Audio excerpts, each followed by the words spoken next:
Welcome everyone. I see a lot of new names and hopefully faces if you choose to turn on your cameras. I'm glad you could join us today for the last NanoEducators quarterly forum of the semester. If you're new, the NanoEducators Quarterly Forum aims to provide an informal space where educators can share resources with each other and hear from experts on topics of interest. We meet 4 times a year, and this is the last one of this school year. But for the next school year, we aim to have 2 forums that will be presentation style with visiting scientists and experts such as this one, and 2 peer sharing by and for teachers. With all the new faces and names, I hope some of you consider volunteering to maybe share some of the resources or lessons plans that you use in your own classroom to incorporate Nano. So to better understand the audience, as I continue introducing the topic, the presenter and topic for today, I will do a quick Zoom poll, just 3 questions. And I invite you all to answer if you can. Thumbs up if you're seeing the poll show up. Awesome. Okay. So while you guys answer that, let me give you a quick introduction of who I am and why I'm talking to you. So hello, everyone. My name is Maria Fernanda Campa, and I'm a staff scientist at the National Technology Coordination Office. We're a small coordinating office within the federal government, and one of our goals is to facilitate formal and informal nanotechnology education. So we're working together with Mariel Kolker, physics and engineering teacher at Morrisontown High School in New Jersey, and Daniela Duran, former teacher herself and now the Education and Outreach Program Manager at NanoEd Stanford, to organize these forums and put together useful resources for all of you.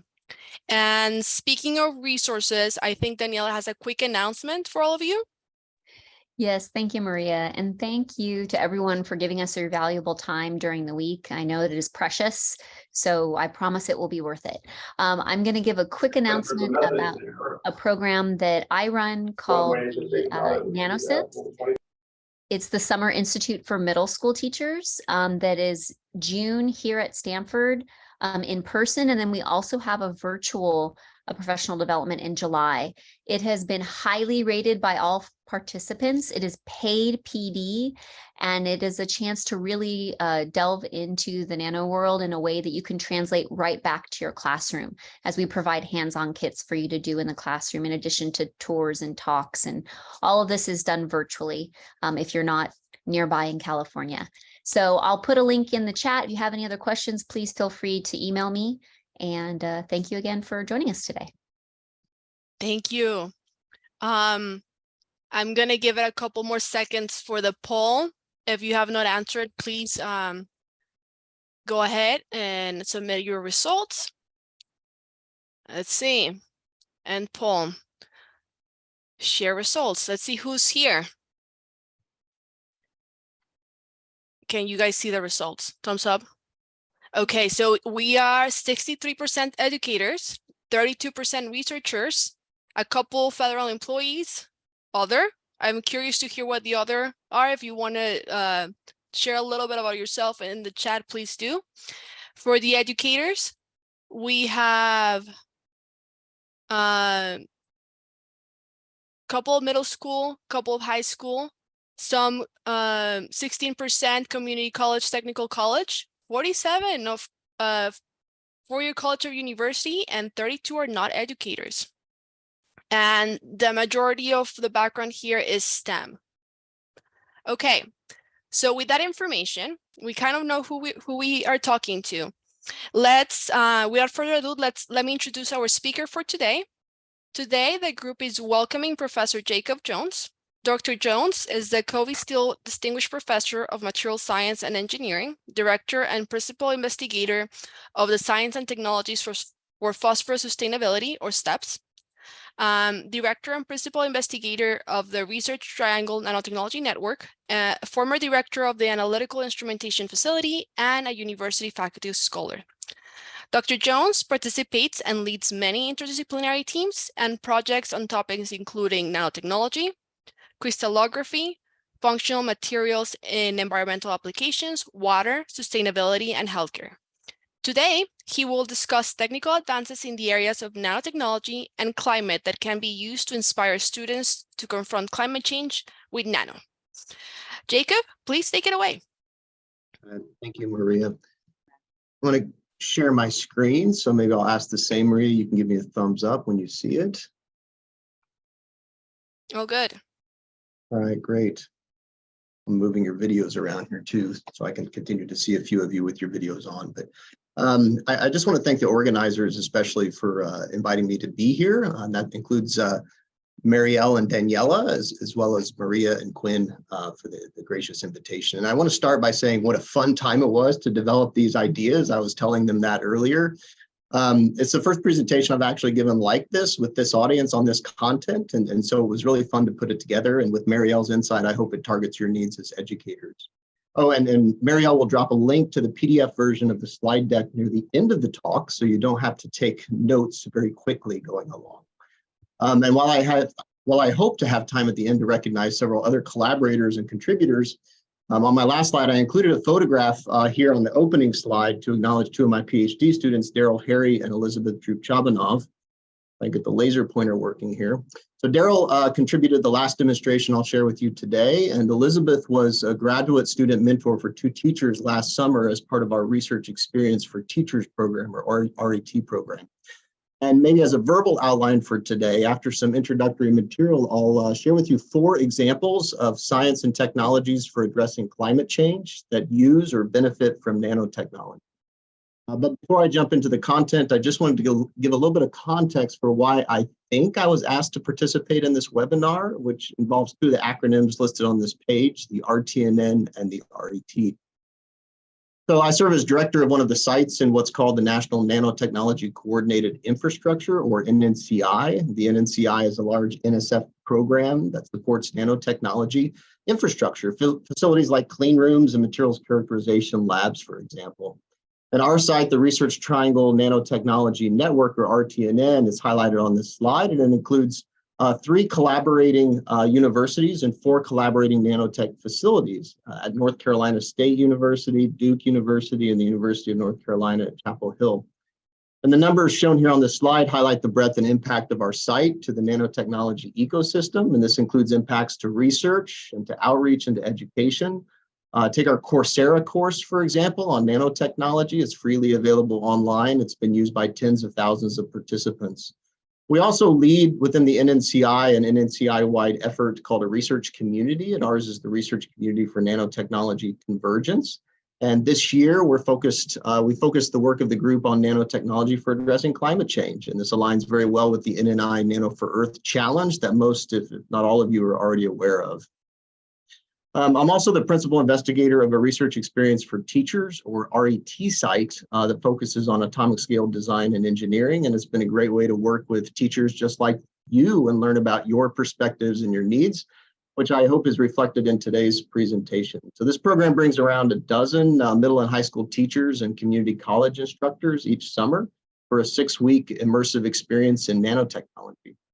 And they undertake a research project with a faculty member that uses our RTNN nanotechnology facilities, and they develop lesson plans that they take back to their classrooms. And I chose 2 photos here to highlight, one from 2019 and one from 2021. The 2019 photo is actually the entire cohort from that summer, but the staging of the photo makes it look like they're social distancing. But of course, this was pre-COVID, and so they were not. The 2021 photo shows only the 2 teachers that we hosted in my group, Ridge and McKenna. They're in red shirts with 3 of my PhD students. And my student on the right, Young, is actually holding his mask there, which is a sign of the date shown on that image. So although I am the principal investigator, it's really Gail Jones from the College of Education at NC State and Maud Cucciara who really do all of the heavy lifting on this project. So I acknowledge them. I guess many of you don't need the token slides on nanotech, but I think there may be some on the call that could benefit from a little bit more context. So in the strictest definition, nanotechnology is the branch of technology that deals with dimensions less than 100 nanometers, extending down to the manipulation of individual atoms and molecules. And I think what's more important than a definition, though, is to answer the question, why? Why do we need to go small? And I'll unpack 3 important reasons for that on the next 3 slides, which relate to the examples that I'll share with you later. And the first one is really pragmatic in nature. We sometimes want to go small simply because we need it small. And I think a great example of this reason is Moore's law, which is an empirical law that stated that the number of transistors per integrated circuit would double every 2 years, starting from around the 1970s. And this law guided the microelectronics community and microelectronics development for decades. And now in the present day, Moore's law has reached its limits, but it provides the best historical example of making things smaller. Another reason to employ nanotechnology is to exploit physics to find something new, something that doesn't exist in larger scale materials and devices. For example, on the left, the new Samsung folding phone. This glass cover, it is actually glass. It's so thin that it can bend without breaking, even though it's glass. This example in the middle is an even more extreme example of small. The colored maps at the bottom here show the elemental distributions in a transmission electron microscope of an intentional 10 nanometer layer that we deposited. That's shown here in these colors, the blue, the brown, and the green. And this layer is a ceramic material, so it has comparable mechanical properties to your dinner plate, but it's so small that we can deposit it on flexible substrates like that shown here at the top, and it doesn't break. And for the example on the right, this comes from a company here locally near us in North Carolina called Smart Material Solutions. So they create nanostructured surfaces, for example, to interact with light. Some of their materials are used to trap light to enhance solar cell efficiencies. In other more recent work, they're modifying surfaces to minimize dust accumulation in applications intended for lunar applications. And finally, and this is another commonly accepted reason, we may want to use nanotechnology because of the increased specific surface areas that they provide. So take, for example, this log-log plot, which shows the surface area on the y-axis versus the diameter for a constant volume of material.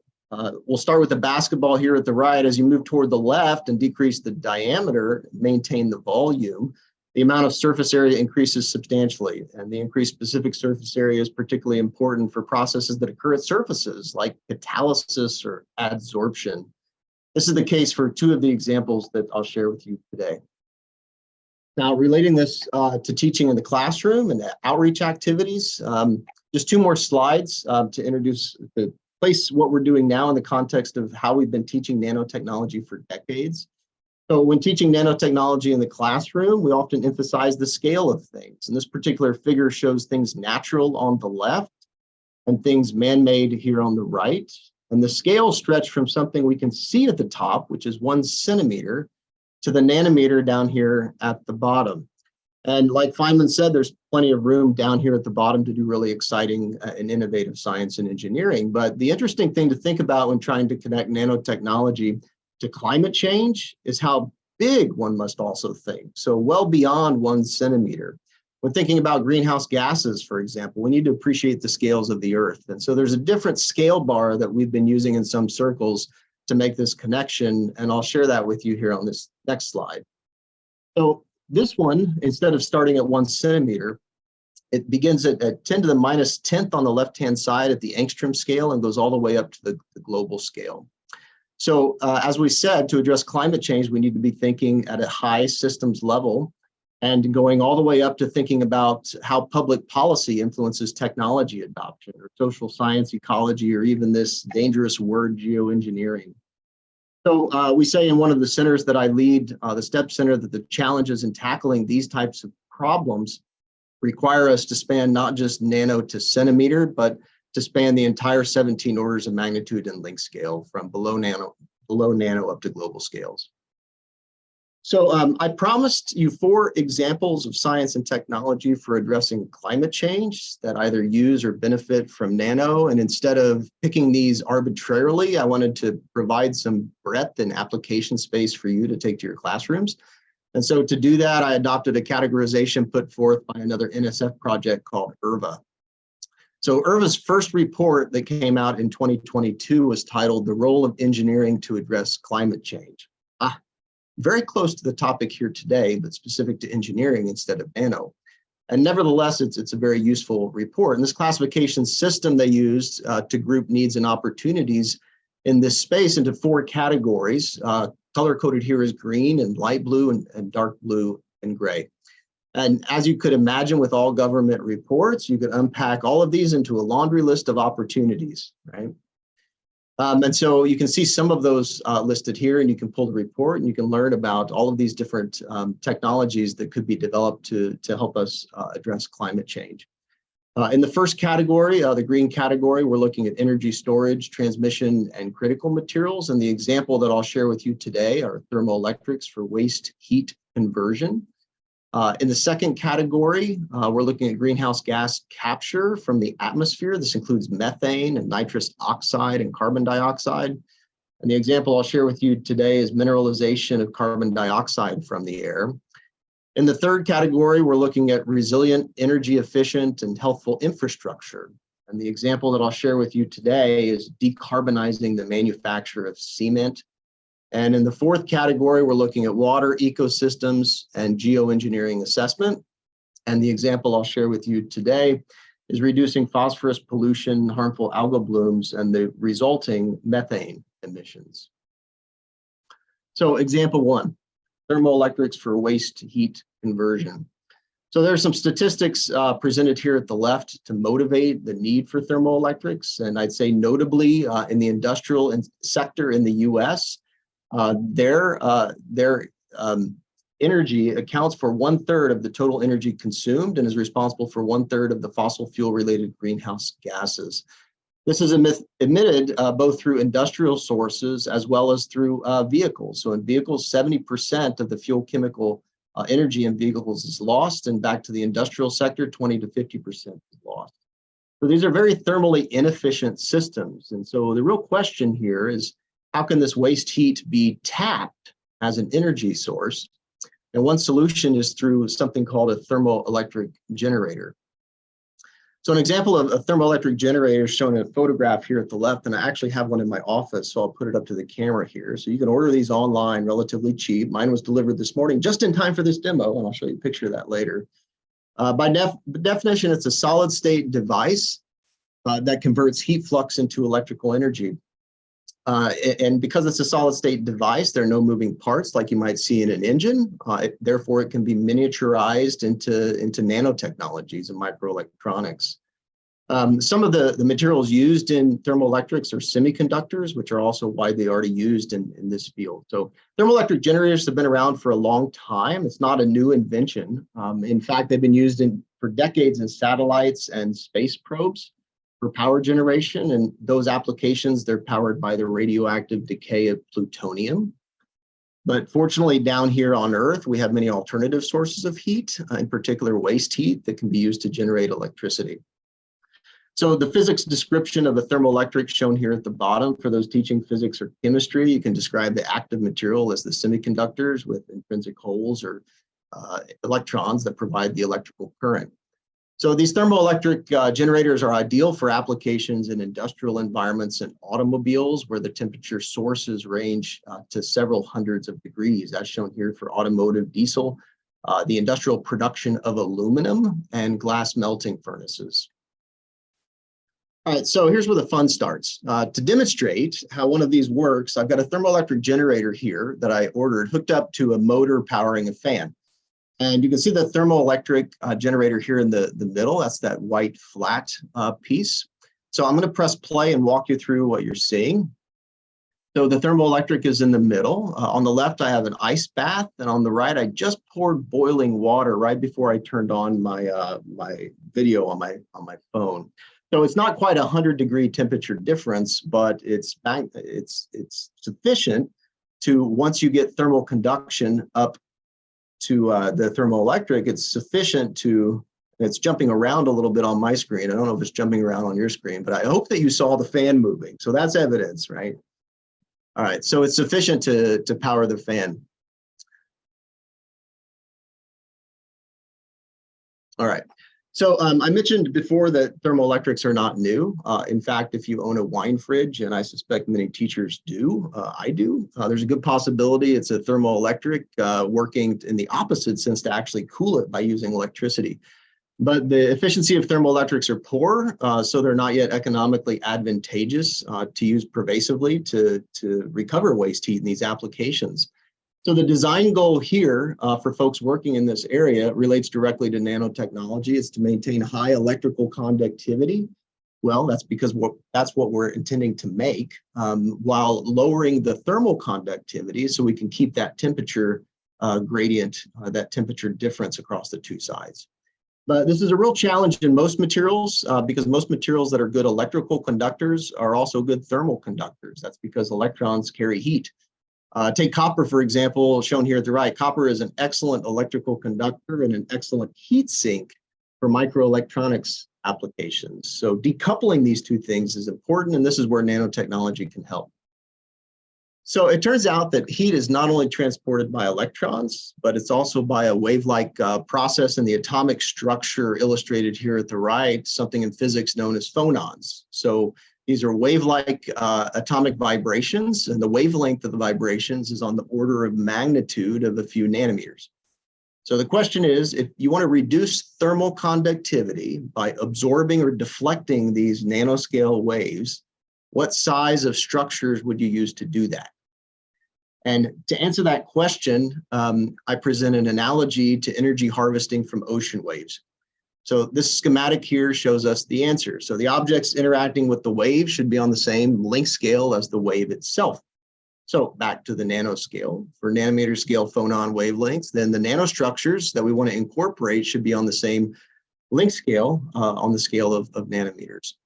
So as one technical example shown here at the bottom, this is a material in which nanoscale precipitates, you can see them here in the different contrasts in this transmission electron microscope. These nanoscale precipitates were grown inside the crystalline lattice, and they significantly decreased the thermal conductivity. The thermal conductivity is shown here at the left, and it's plotted as a function of composition X. And the experimental data, which is at the bottom, the lowest thermal conductivity, is actually below the theoretically predicted value. And this is attributed to that scattering mechanism of the phonons interacting with those nanos. So I'm going to close out all four of these examples with some suggestions on possible demonstrations or exercises for classrooms or for students. And so for thermoelectrics, of course, you could show the thermoelectric generator with a fan. You can purchase this online, or you could show a video of this fan from YouTube. So that was actually how I found that they made these things and sold them. You can use a single module like the one that I held up earlier and shown in this photograph here, coupled with a multimeter to test out how different types of thermal gradients can generate electrical potential. So I tested that this morning with my 6-year-old daughter. That's her hand. So the heat on the top relative to the cool surface that it's on, the counter, you can actually see her poppet shoes down here. So that's pretty cool. So that generated a sufficient voltage to measure with a multimeter. So the third is a bit of a variation on this problem. You can use a laser-based infrared thermometer to have your class go around and identify heat sources and the temperatures of those heat sources.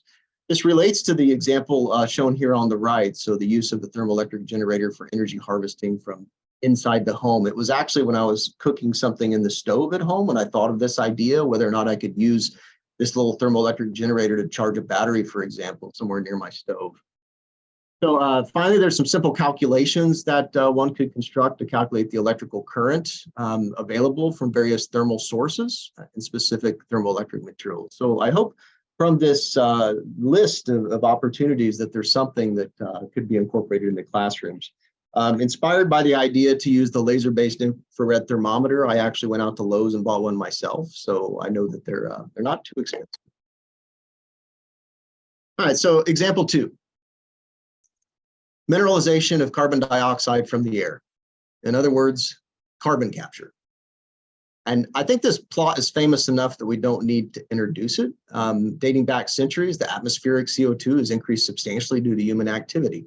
So technologies have been researched for decades to actively pull back CO2 from the atmosphere and put it back in a form where it's stable for a very long period of time. And one of those technologies is called carbon mineralization.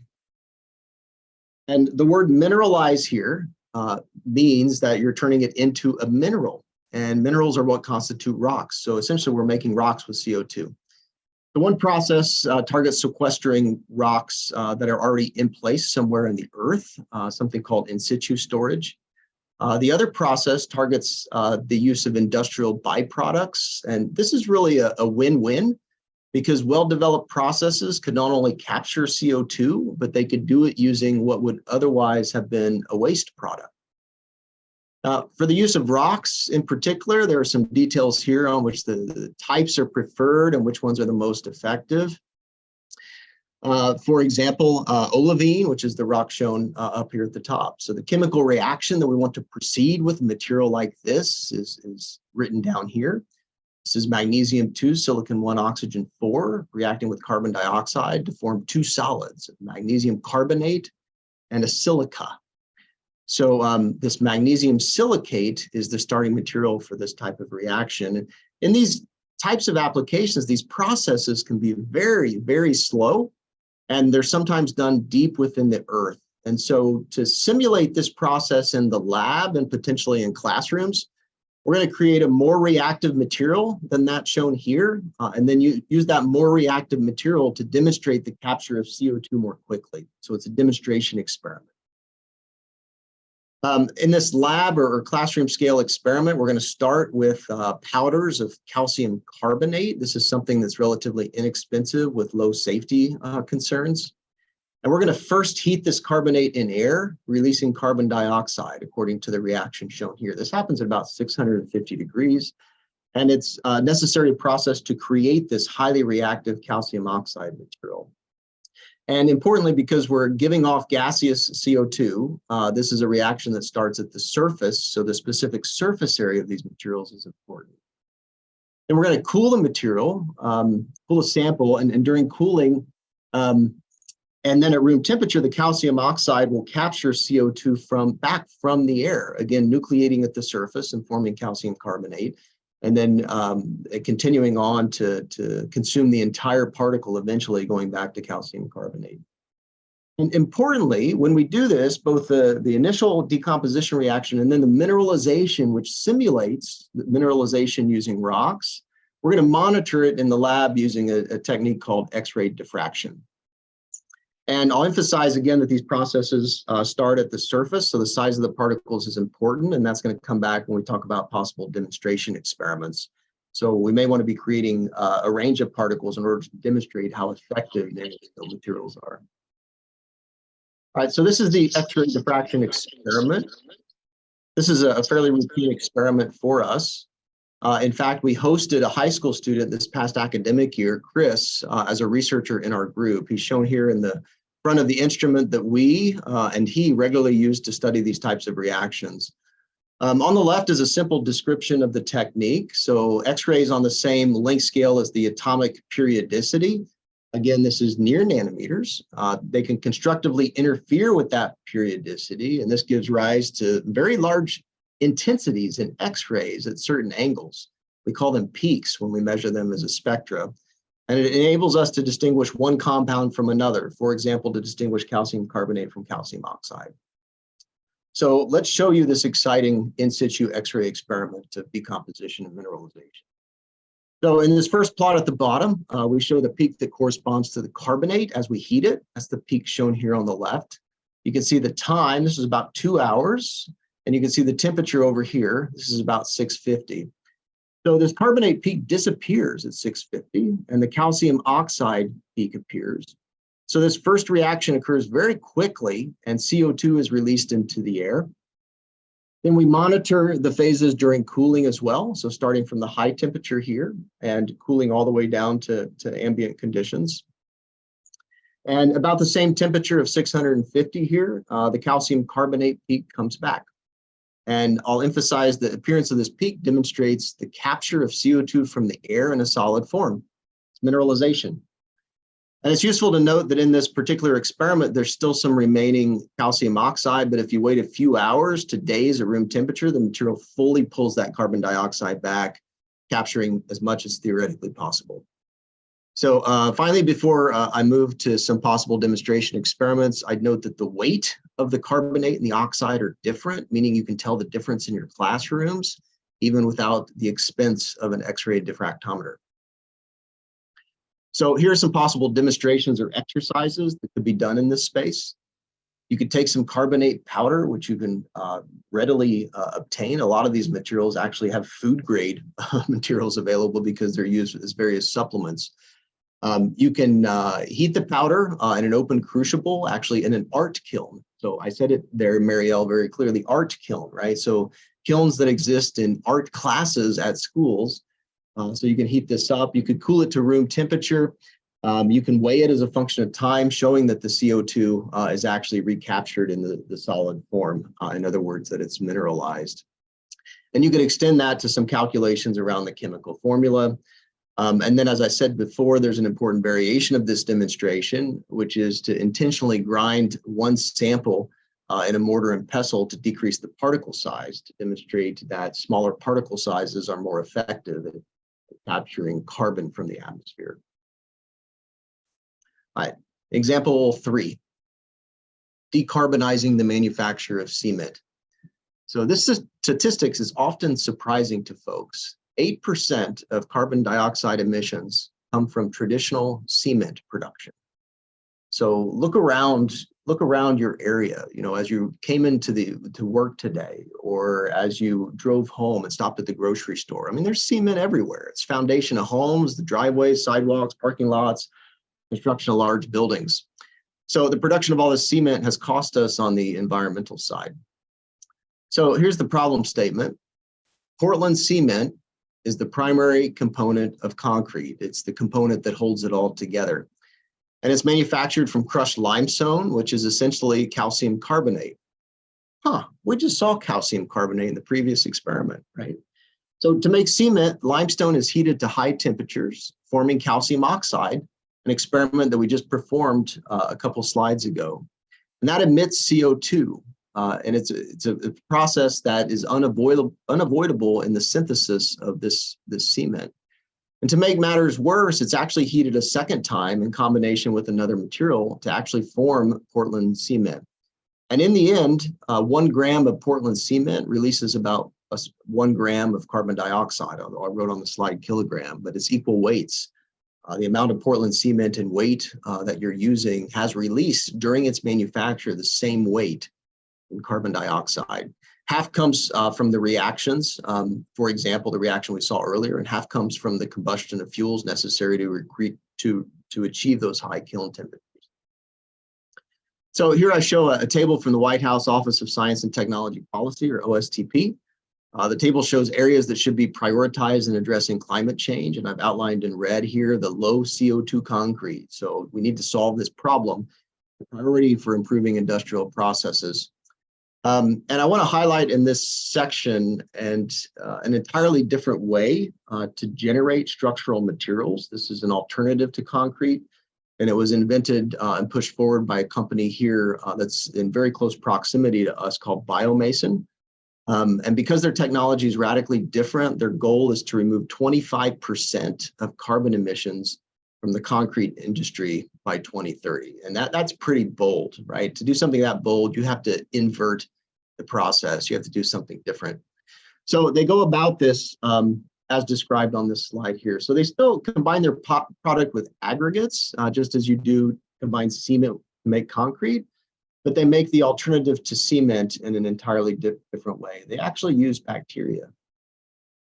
They use bacteria. I was looking for any nonverbal reactions, but I didn't see it there. There, okay, I got something. They use bacteria to naturally produce calcium carbonate, which is limestone, and it's very strong, and that replaces the cement. So this is pretty neat in a number of different ways. I think one neat aspect of this is that it's the reverse process to the production of Portland cement. They're actually creating the strong limestone material in this process that was the starting ingredient to manufacturing Portland cement. And during the growth of the biocement from bacteria, they capture and they fix CO2 from the atmosphere. So they're inverting the process, like I suggested one might have to do earlier. So a microstructure of the thin layer of the calcium carbonate shown here at the right on top of these spherical aggregate particles.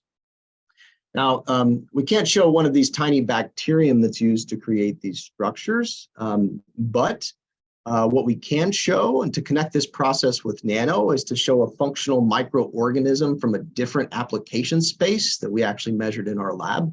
And I'll share that on the next slide, and then we can map that structure and those link scales to what we're seeing here. But before I move on, because I don't want to forget, and it looks like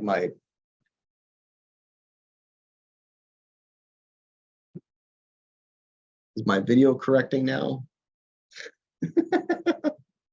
It's still fussy for some reason. Yeah, I don't know about that, but so we'll go ahead and go on. So I'll show you this other microorganism from another project, and then hopefully my video will self-correct in just a minute. All right, so here on this slide, I'm going to show you a microorganism used in our phosphorus sustainability work. So the images shown here include an electron microscope image, as well as maps of chemical elements that are present, measured from an X-ray technique. And to help me out, I'm going to outline the microorganism itself and an important internal structure, that is the granule. And this granule is created naturally by this cell in the performance of its function. So there's a lot of stuff going on here at this link scale that we don't understand in functional applications like phosphorus sequestration, or like in the production of biocements that we saw on the previous slide. So in this project, we can see with nanoscale resolution how microorganisms store different chemical elements, and this provides insight into how this particular microorganism functions. And then through research involving the repetitive application of this type of imaging, we can create better microorganisms for specific processes, whether it be phosphorus capture or the building of biocements. And so before I go on now, the video has self-corrected, so I'll show you an actual, this is a biocement produced by the company here locally that's turned into a little coaster. So it's real. These things are real. So what can you do in the classroom? I'll suggest some calculations here on this slide. Knowing that 1 kilogram of Portland cement generates 1 kilogram of CO2, let the students identify various concrete structures and then have them back calculate the amount of Portland cement that was used, and equivalently the amount of CO2 that was emitted during the manufacture of that cement. And in talking with Marielle earlier about the types of examples I was going to present, I had suggested the students to identify a sidewalk or a slab of concrete at home, but you could do this school-wide. You can calculate the amount of concrete required to build a school and see how much CO2 that generates. So some important data to do that shown down here, like the weight ratio in pouring concrete to cement and sand.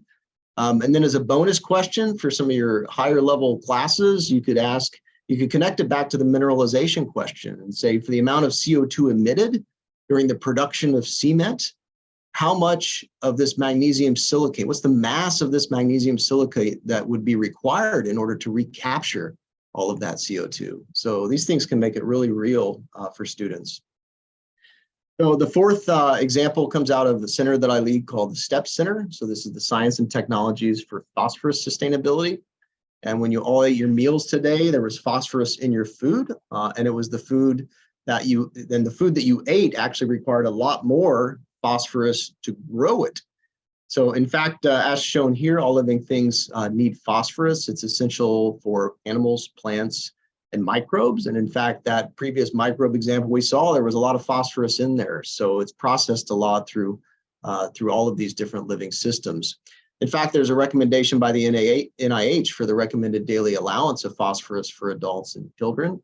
And importantly, it's one of the 3 key ingredients in fertilizers. And phosphorus specifically is attributed to plant growth and crop yields. So it's the phosphorus that we've used over the past many decades that's enabled us to feed the world's growing population. But the thing is that we use it unsustainably, and it's harmful to the environment.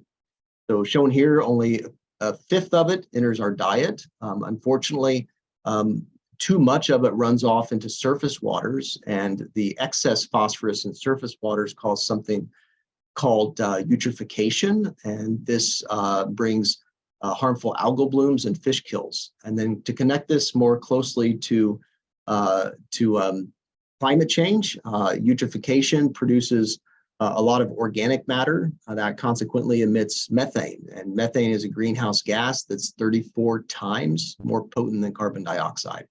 So we need to keep using phosphorus, but we need to use it more carefully. And it'd be helpful if we could have inexpensive technologies that could remove phosphorus from lakes, rivers, and remove phosphorus from wastewater treatment plants in order to prevent eutrophication and methane emission. And this is where a class of materials called sorbents comes into play. So sorbents can be designed to capture all sorts of different chemicals in aqueous systems. And here we're interested in using sorbents to capture what are called orthophosphates, the chemical formulas of which are shown here at the top and a schematic of one over here. So these sorbents are most effective if they contain metal cations, like we saw before for carbon mineralization, things like iron and aluminum and calcium and our case lanthanum. And the mechanisms of capture can include adsorption, so that's a surface phenomenon. It can include absorption, or it can include dissolution or precipitation of an entirely new species containing phosphate. So some example sorbents are shown here in the bottom photograph. These include things like rocks and aggregates and powders and zeolites, if you've ever heard of that. So those are microporous materials. And of course, specific surface area matters because adsorption occurs at surfaces. So we want a lot of surfaces. So smaller particles are often preferred. All right, so now I need to credit my PhD student, Daryl Harry, with creating this video demonstration for you. I'm going to press play in just a second. There are two purposes behind this video. So the first is to illustrate something that can be done in the classroom, which is testing the amount or concentration of orthophosphates in solutions. You can do this with synthetic solutions you make, or you could do it with natural solutions that you've obtained from the environment. And the second is to use powders as sorbents to demonstrate that they do remove orthophosphate, reducing the amount of orthophosphate in concentration in the solution. So in the container on the left, we're going to add a sorbent, and on the container on the right, this is our control, and this is without a sorbent. And both will be filled with a solution that contains an equal amount of orthophosphate. So here's the play. And then on the left, you can see the sequence of things that are happening, and I'll try to talk you through that so you don't have to read. This is our sorbent material we're going to use. It's going to go in there. This is our orthophosphate containing solution, which is going to go into both of them. So those solutions are now prepared. You can see the sorbents of powder, and so this looks like a milky white color. It's important in our experiments in the lab that we give it a lot of time. In the classroom environment, you don't need to give it a lot of time. In fact, you could probably spend 30 minutes just having various students shake these containers to make sure you increase the interaction of the solution with the solids. And we spin it around for about 24 hours, though, to make sure that it's fully reacted. We're going to centrifuge these materials to extract the solids separately from the liquids. You don't need a centrifuge in the classroom. You can just use sedimentation. So you can just let the particles settle. We're going to take what's called the supernatant, that leftover liquid at the end of the experiment, and use kits of molybdenate reagents in order to test how much phosphorus is left in those two different experiments. So he's pulling out from one of the tubes now the right quantity. So these are very routine experiments, very easy to do, and putting it in these test files. And in these test files, if you wait 7 minutes, they develop a color. I'm going to stop here and pause for a second. So the intensity of this actually relates to the concentration of orthophosphate in solution. So the one on the right, which was our control, has more orthophosphates than the one on the left. And this shows that the powders actually pulled out phosphorus from solution. So Daryl's going to go one step further and use a fancy instrument that actually measures the absorption, but it's nice that you can see these optically with your own eyes. It makes for an easy experiment to do in a classroom. So the absorbance of the first sample that had contained the sorbent, 0.3, he's going to put that back. He's going to test the control.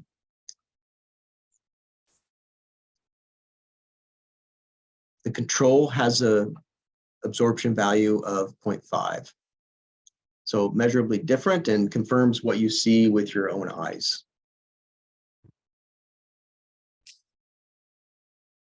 All right, so on this slide, I brought forward that image of the two containers that show the different concentrations of orthophosphates. And I list several possible demonstration experiments that you might want to consider. First, the use of the molybdenate reagent. You can purchase these in kits, and you can use them to optically determine which solutions have the greater amount of orthophosphate. And like I said, that could be solutions you make in the classroom or in the lab, or it could be solutions pulled from the environment. You could extend that concept to the idea of a full water quality kit, for example, measuring the concentration of calcium ion and the pH. You could take some samples from local ponds to do that. You could go all the way that we went, which is to actually use a sorbent. And so while we were using lanthanum oxide, which you may not want to use in your classroom, magnesium carbonate is actually a really good phosphorus sorbent, and I'd recommend playing around with that one. And again, a deeper extension of this concept is to purposely vary the particle size through grinding some of the samples to demonstrate that particle size comes into play, and that nanoscale solutions can be a path forward to efficient phosphorus reclamation from surface waters. And oh yeah, we left some more notes here at the bottom for the wannabe expert, so look those up when you get the slide. So as that fourth example comes to a close, I'm going to leave us with a quick summary slide here. So we use this categorization of the opportunities and needs here on the right from that IRVA report to introduce 4 examples that could potentially be used in classrooms to educate students and to inspire students to understand connections between nanotechnology and climate change. The first was thermoelectrics for waste heat conversion. The second was mineralization of carbon dioxide from the air. That's the making of rocks. The third is decarbonizing the manufacture of cement with the bacteria synthesized cement that we showed. And then the final one, reducing phosphorus pollution, harmful algal blooms, and methane emissions. And importantly, Marielle asked me to emphasize that all of these examples are available for use today. They're both in practice out in the world and they're in classrooms. Though in many cases, the technologies are not yet good enough for widespread adoption. Take thermoelectrics, for example. These are very inefficient and they can benefit from more fundamental research at the nanoscale, in particular on phonon scattering in that first example. So we need engineers and social scientists that are trained in your classrooms to move many of these forward to implementation. And we need the basic research, the fundamental science. We need the physical and life scientists to help us improve the performances of these types of materials in these types of applications so we can accelerate their adoption. So I just want to say a quick thanks to everyone that's helped contribute with this, in particular from the RTNN project and the AIF, Maud and Philip and David. From the STEP Center, Daryl Harry, who gave us that one example, Elizabeth, who hosted RET students, and a group of faculty that I work with on microbes, the RET program with Professor Gail Jones from the College of Education and Maud, our funding, and then my research group, most recent picture of which is shown down here. So thank you very much. I'm delighted to entertain discussion questions. Thank you so much, Jacob. Virtual round of applause. I would like to open the floor for questions. Feel free to unmute yourself, or if you want to be organized, just raise your hand and unmute once your name is called. Let me see if I can see people's faces. Well, I'm reading the chat. Someone's in the 2019 photo. That's spectacular.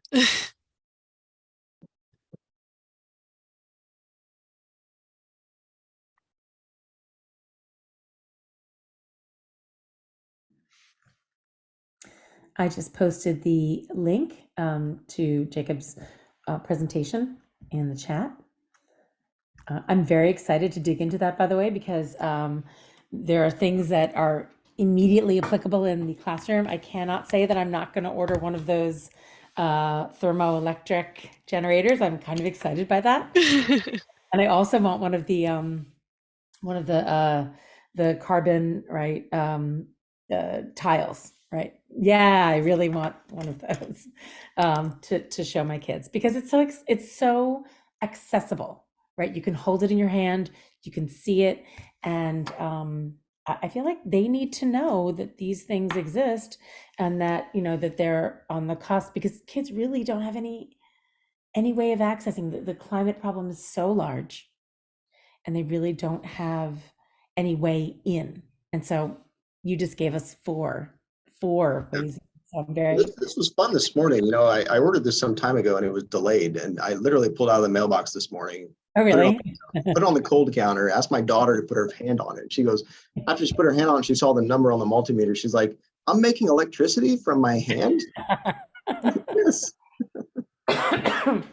Now, inside of that, is that a nanotechnology that's inside of there? What's, or is it So just a material that they've discovered that does this, right? yeah, right. So there are actually a lot of materials that are used in thermoelectrics, and we didn't get into too much technical detail. You need to have some that are N-type and some that are P-type, for those of you that know semiconductors. And so two different types of materials have to be aligned in this in order to make it work. But they're all very inefficient. But you know, the research of the past decade or two is really focused on how do we use nanostructures to scatter phonons so that we can improve the efficiencies. So I don't think there's a master plot available like there is for, say, solar cell technologies on like how everything is going, kind of equivalent of a Moore's law plot. But hopefully it'll be to the point at some time where you can use these in industrial environments. And there was a thread through the presentation. I don't know if any of you caught it, but you know, we talked about thermoelectrics at the beginning for potential waste, for energy recovery from waste heat. And I mentioned industrial processes. Right. And sometimes, unless you're in a manufacturing environment, you don't realize how much heat comes out of some factories, particularly factories that produce aluminum. And I gave two examples in the table, aluminum production and glass production. But then when we did our experiment on calcium carbonate, we heated that up to 650. Right. And then when you produce Portland cement, you go even further and heat up to 1300. So you can't contain all that heat. So a lot of it comes out. And when you think about, you know, all of that heat and how many of these you would actually have to buy, and you have to calculate how much voltage or current you can get from them under different conditions. You know, if they're not being used today, it's because they're not economically advantageous or they're not required by policy. So there's a lot to be done on a number of different fronts. But Mariel, back to your question, it's the nanotechnologies that will help get us to the point that these can be more pervasively used because they'll be more efficient. Right. And so much of science and engineering is improving efficiency. 100%. David, there's a question in the chat. Would you like to unmute and speak your question? Yeah. Hi, Jacob. That was a great talk. I'm a geologist and working on nano. And I'm continuously concerned about ethical questions related to release of nanoparticles and nanoprocesses. And I just thought it might be an interesting add-on to each of your modules to add maybe a question about the ethics of this. Do we know what we're doing? What's the uncertainty? What are the possible consequences? Who might be impacted and so on? So I just look forward to anything you have to say about that. Yeah, no, that's a really good point. So just to elaborate on a couple examples. So a lot of the materials that are used in these thermoelectric types of devices contain heavy elements. Like the example that I gave at the bottom of that slide was based on lead. And so when you think about, well, where do we get lead from? That's an important question, right? Is there anyone disadvantaged from that process of extracting it from mines? And then where does this end up in the end? Does it always end up in landfills or does it end up in the environment? What about the workers that put this together, right? And potential lead exposure. So I've been through many manufacturing plants where they do processing with lead and the employees are actually tested for lead in their blood periodically. So that's absolutely something to consider, David. The other one would be related to the biocements example. So in discussions with the folks that own and operate this company, and this company started maybe 8 or 9 years ago. It was 2 people that were doing experiments in their kitchen. And then they came over to our analytical facility because they needed some microscopy work. And now they're over 100 employees. They're building a factory in Europe. It's just a really excellent example of technology development and commercialization in the climate change space. But, you know, they've talked a lot about people asking them questions on whether or not the bacteria are still alive after the structure solidifies, right? And so that's a natural concern for folks. And so, in fact, the bacteria are not at that point in time, but it does point to social, ethical types of considerations. So thanks for that question, David. Thank you. I actually think that Lillian had a question too. I'm a high school teacher in chemistry and physics. I'm also doing invention with my student. When I heard about this presentation, I'm very excited because one of our invent team currently use TEG module and with the heat sink outside to increase the temperature gradient. We're making the prototype over the tailpipe of car. Our concept is, although it catch very little heat, but there are 12 billion cars exist. So I want to know what you think about this idea. We catch the heat at the tailpipe, the exhaust, car exhaust. No, right. That is exactly what we should be doing. You know, the question is, how much does it cost, right? So Yeah. if I have one of these units that cost $8, it's one thing. But if I want to Yeah. coat the tailpipe, right, that's something different. But how much voltage or current could I extract from that? And would it be worth it to actually invest in the technology? So I believe questions like that were being asked, you know, years ago with solar cells, for example. So the same could be said here, but you know, you're absolutely, that's the type of thing that we need to be doing. We need to be doing it with materials that are most efficient and designing them in a way that they can be widely adopted. Yeah, So, our student tested, we put one of the TEG module on the hot plate. We heat about 100 degrees, and the tailpipe, we measure the temperature with the infrared thermometer. It's about 100 degrees. Yes, just like that. And then we put the heat sink on the top, on the cold side, and we measure with the multimeter. We were able to see 0.4 volt coming out of that one unit. So another thing is that students have this invention, they have two features. One is capture the heat. Then they say that, of course, we want to capture CO2. So we decide to use sodium hydroxide. So what do you think about that? Well, of course, we have to think of how we're going to support that with the nano, maybe zeolite, whatever, nanoparticles. yeah, I don't know enough about sodium hydroxide to really comment with any gravitas. Yeah.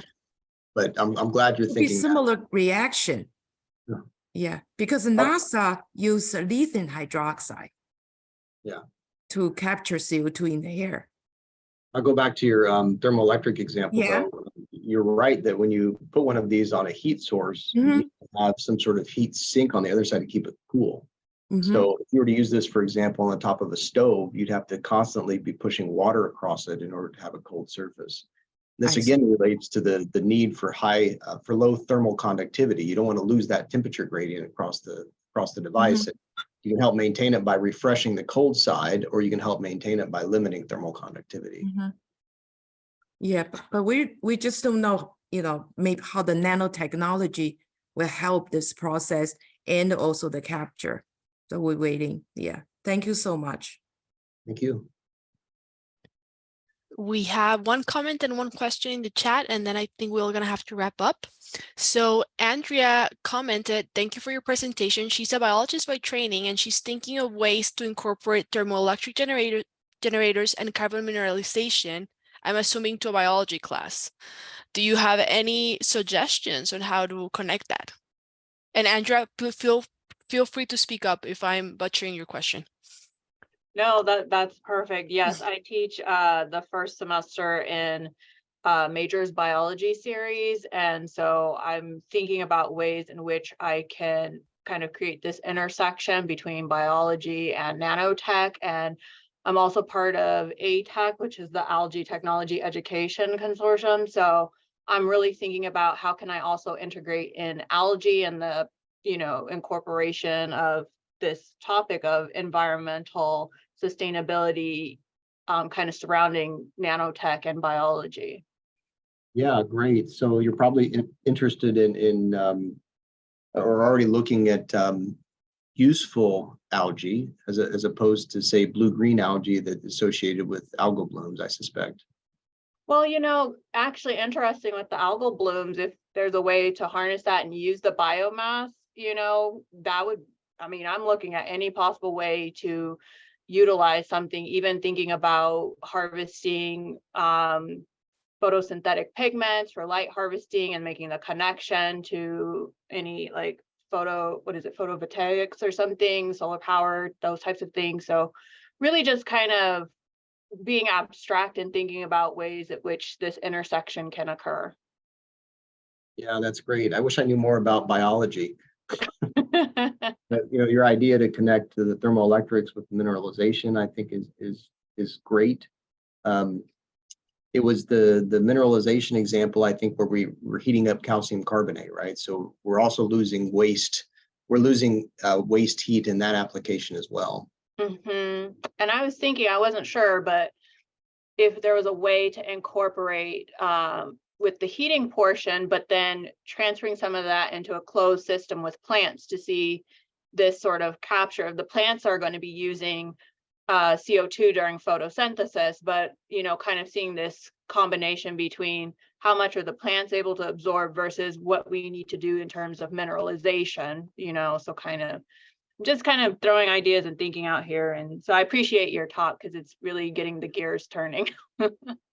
Yeah, thank you. That is really neat to think about what you're talking about there with like a closed system of plants and minerals and soils and air, right? How to take advantage of the systems level.